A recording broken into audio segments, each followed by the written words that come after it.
નમસ્કાર બાળ દોસ્તો, સ્ટાન્ડર્ડ 10 મેથેમેટિક્સ વર્તુળનો પરિઘ અને ક્ષેત્રફળનું મૂલ્ય સમાન અંક હોય તો વર્તુળનો વ્યાસ શોધો. હવે એનો પરિઘ આપણે વર્તુળનો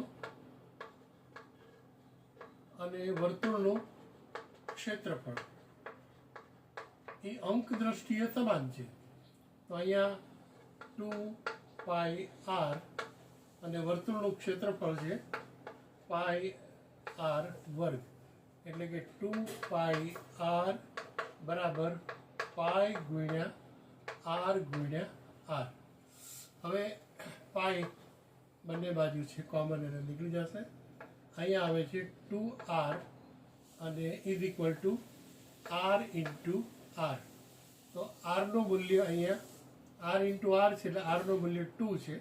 તો 2r ને આપણે જો બે ત્રિજ્યા છે એને d કહીએ તો d is equal to r square અને r ઇઝ ઇક્વલ ટુ 2. તો 2નો સ્ક્વેર 4 યુનિટ એનો d થશે ડાયામીટર. બાળ દોસ્તો, જો ગમ્યું હોય, સમજાણું હોય તો લાઈક કરવાનું ચૂકશો નહીં. Thank you.